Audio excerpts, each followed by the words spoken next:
Now, Sceptre may not be in the same league as manufacturers like Sony, Samsung, LG, and the rest of them, but I decided to get a monitor from this company. Well, the monitor looked pretty good and it was within my budget, and several weeks later I can say that my decision was right. Now, don't get me wrong, this right here is not the best monitor in the world.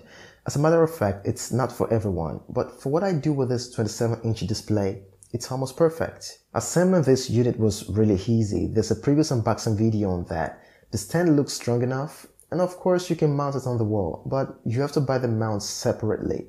It's not included in the box, and I wasn't expecting it to be included anyway. I plan to use this on my desk and nowhere else. The monitor has all the ports you need: DisplayPort, HDMI, and VGA, if anyone still uses that. You have audio in port if you plan to connect a sound source to play through the monitor speakers, and audio out port if you intend to connect external speakers.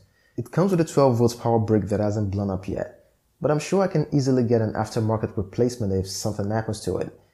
When you get a new monitor, you need to first check for dead pixels, and I was lucky there was none.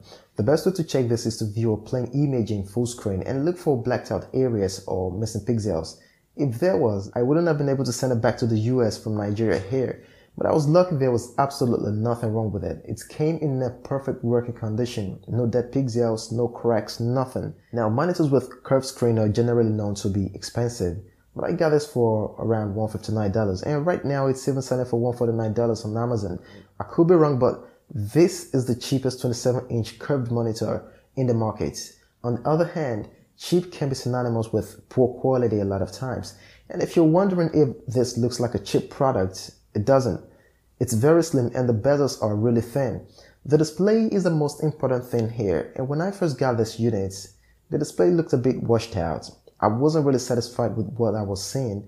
I tried different display modes, cool, warm, normal, but I didn't get what I wanted until I tried making the display look like what I have on the iPad Pro. I was displaying the same thing on both devices through AirPlay and got to fine-tune the settings manually. So if you want to get the best out of this monitor, perhaps you should turn to manual settings. It's got a refresh rate of 75 Hz, which is good enough for me.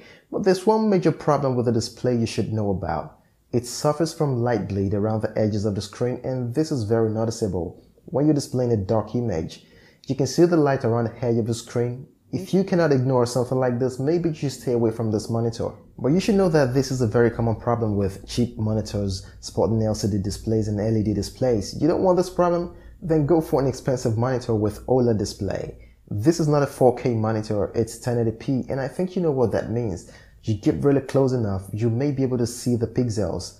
I'm using it with my Apple TV primarily to watch movies and as a secondary display for my MacBook Pro through AirPlay. I do some occasional PS4 gaming with it too, and I can say the resolution is alright for my needs. The monitor comes with inbuilt speakers, but don't be excited. They sound so horrible I couldn't bear to listen to them, and I had to buy a pair of Logitech speakers. For $149, it will be irresponsible to demand perfection. This is a monitor that gets the basics right and gets the job done. Because of the color accuracy and resolution, I may not be able to recommend this monitor here for professionals who take these factors seriously.